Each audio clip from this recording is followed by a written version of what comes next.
Hey shooters, it's the supersized shooter here, and what we're going to do today is we're going to change out from Galloway Precision.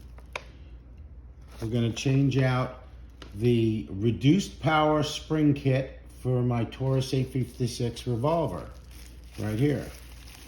And there's the reduced spring kit, and I'm going to set that aside. And from my understanding, what we're going to need is first let me verify that so you guys could see my revolver is empty. I always keep ammunition completely separate when I'm working on my guns. And we need some sort of block device. I use 2 rolls of tape. Everyone could use whatever they like to use if they buy an actual block. I have a Wheeler screwdriver set, which has the proper size screwdrivers for removing the screws on the revolver. And to remove the grip, I have a punch kit with a soft mallet, and I'll use that to remove the pin. 2 small pieces of a paper clip, just cut in half. And I'll explain as I get to that section what I'll be doing. I'll bring the block into the center of my table. I'm closing the revolver cylinder, and I'm going to set it here because right here is where the pin is that I need to remove to be able to get the hand grip off. So we're going to go with, let's see, that's too big. We need the proper size pin, obviously. This is what helps when you have a set. So this is a 1/8, and that looks like the one that fits. So to remove that pin, you're going to need a 1/8 pin, a 1/8 punch, and then I'm just going to tap. And these are pins can be put in and taken out from both sides of the revolver handle. So you just want to make sure you don't lose it. So as I get through, you can see the pin is coming out here. I'm just going to put it inside like so. So it's inside my roll of tape, and then pop it loose. And by doing it that way, I make sure that I have my pin that I took out, and I could put that in. I'll just put it in this tin lid that I keep to hold some parts. And then we're going to remove the grip, and all you really need to do is wiggle it and it will come off like so. Okay, we'll put the grip aside, and we're going to turn the revolver on the right side and set it down. And with it down here, as you can see, there are 3 screws. This screw is holding the crane on and has a detent in it. So when you remove that screw, you make sure that you do not lose the detent that's in the front of the screw. And then these 2 screws come off and they hold the side plate on. So I'm going to remove this one first, and make sure that you use the proper size screwdriver to do this. You don't want to strip out the screws. And there's the screw right here, if you could see it, with the detent in the top. And I'm going to take that and set it in the tin.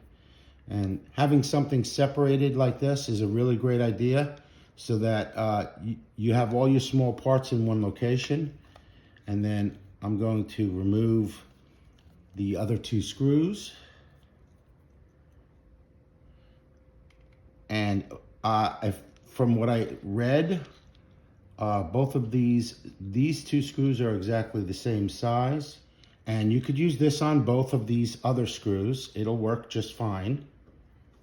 And just to get it unscrewed, but make sure that you use the proper screwdriver bit to remove the plate. These 3 screws, as you can see, are removed now. Now, to remove the plate, you want to do something that you might not realize, and that is you want to hold your revolver kind of firmly in your left hand, and with the rubber part of your mallet, you want to tap the frame. You want to tap the frame until the side plate comes off on its own. This has a little ridge around it, and if you use a screwdriver or any kind of tool to pry it off, you could damage it, and then it's almost impossible to get back on. So just by tapping, you'll see that eventually it just comes right off, and then you have no issues as far as damaging the plate in any way. So now we have the revolver open with the plate off to the side, just like so, okay? So now is gonna come into play why we need these paper clips. So the first thing you're gonna need to do is you'll need to carefully, what I'll do is I'll put my hand on the top, my thumb over the trigger, and I will pull the hammer back like so and lock it back in place. So the reason you need to do that is this spring right there, there's a hole, and you need to relieve the tension on that by doing so. So what you want to do is you want to take one of your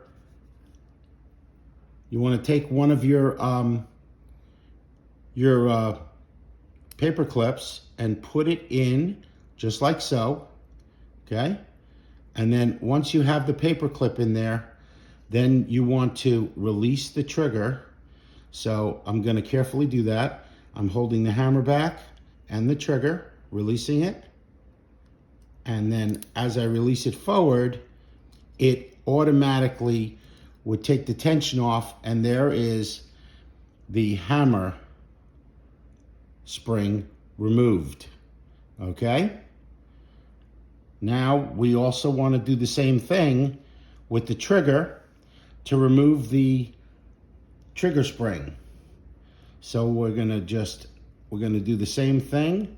We're going to bring this back and pull on just like this. You don't really need to do much with the hammer. It's mainly the spring, and then we want to find the hole, which is right here, and then slide the pin in, the paper clip, to relieve the pressure on that as well. And now you'll notice that the trigger spring came right out as well. Okay? So that's the first step to remove the springs. And then we're going to replace these springs with lightweight springs from Galloway Precision. And then we're going to reinstall them exactly the way we took them off. Okay? So what I'm going to do is I'm going to push down on the this piece right here that holds the trigger spring in, and you want to do it on a piece of a surface that's solid, and then push down, remove the spring, and slowly let it up, and make sure that you're putting it back together exactly the way you took it off, right? So I'm orienting all the parts exactly the same way. So here's the original trigger spring, and here's the lightweight trigger spring. So then I make sure that I have my pin, and I'm going to put this back on just like so over the top, if you could see, and then I'm going to push down with my fingers to start it.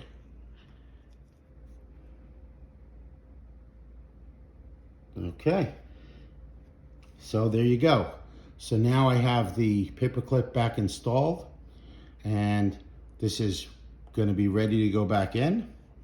And I'm going to do the same thing with this one. And when you reinstall this, you make sure that this is facing in this direction in the gun, not backwards. This would be backwards.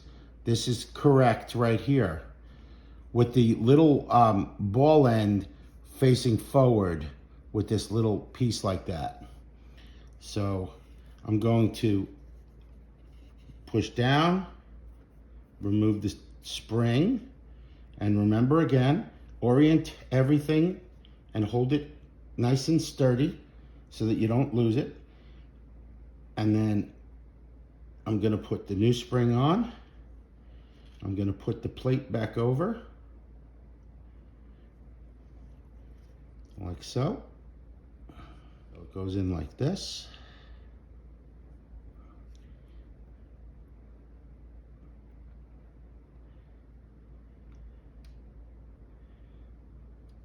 Okay, I am almost there, guys. Now that I have this pushed down, I am going to take the paper clip and slide it right through, and voila, there we go. So now both the springs are replaced.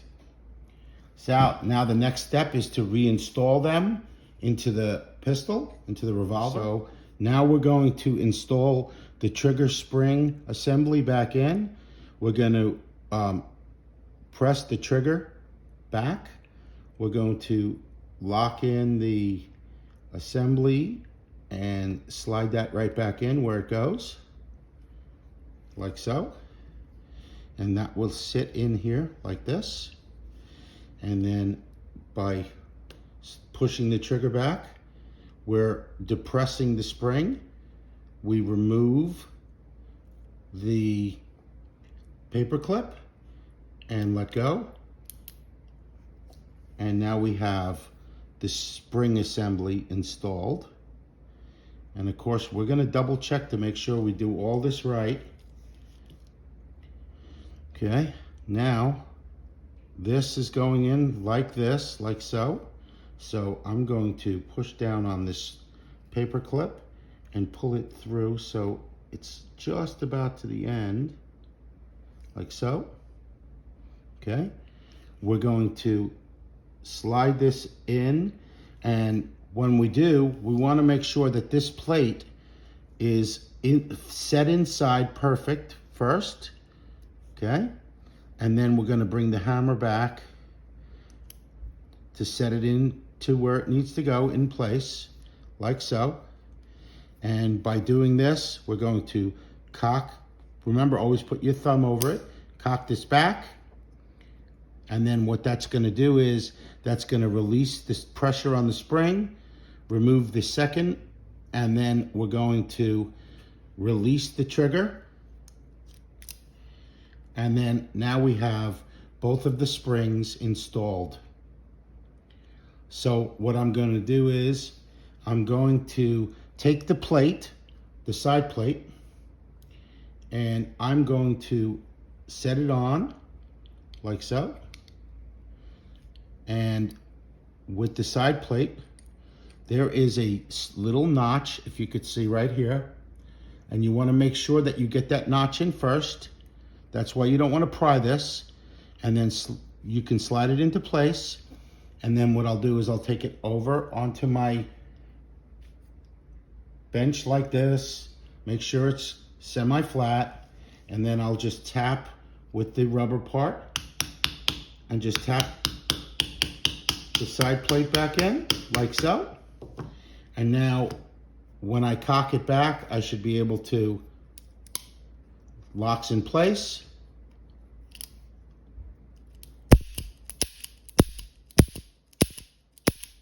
And everything works. Perfect. Okay, so now that I've tested it and made sure that it does work properly, now I can put the screws back in. I'm going to take these two screws and set them in place. 1 and 2. I'm going to take the third screw with the detent in it, and I'm going to set that in place. Okay, now I'm going to put the first 2 screws in with the less wide screwdriver. Okay, and that's just so that I can screw them down nice and taut and not have to worry about scratching or marring up the surface of my revolver. Because if you could see, the screws go deep into the plate.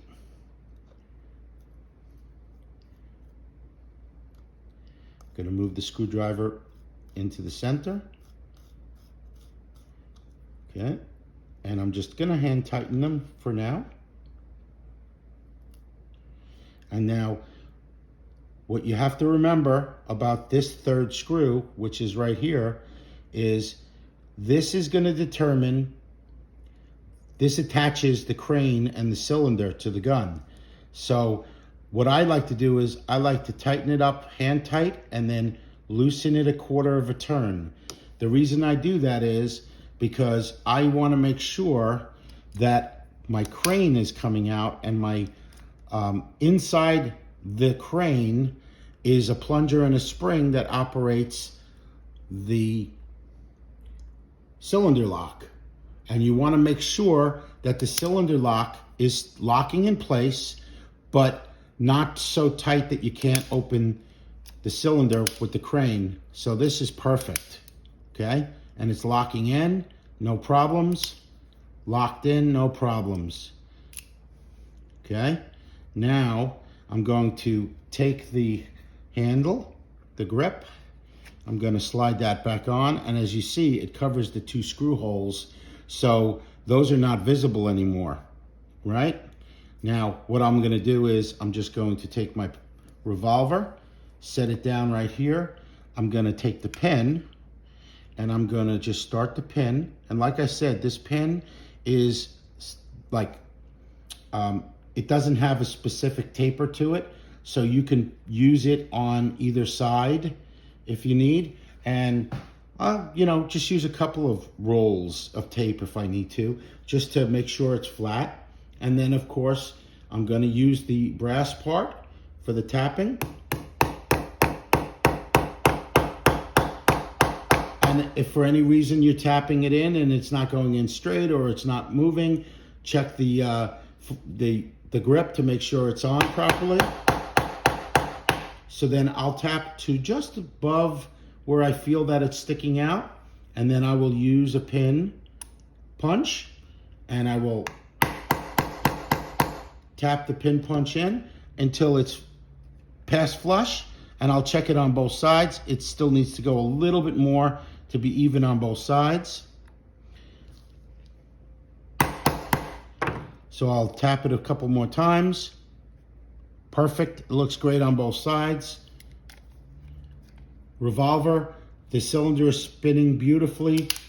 It locks in place, so the cylinder lock screw with the detent in it is perfectly set up. I get a nice light trigger pull. So what I'm told is that it drops the tension for the trigger pull for double action from about 8.5 pounds to 5.5 pounds, and from single action where you cock the hammer back and you're just pulling the trigger to about 2.5, 3 pound pull. And I'll try that out at the range this weekend, and see how it works. But overall, very happy. It definitely is. I could feel it's a lighter trigger pull, and a lot of this work you could do yourself. Thanks, guys.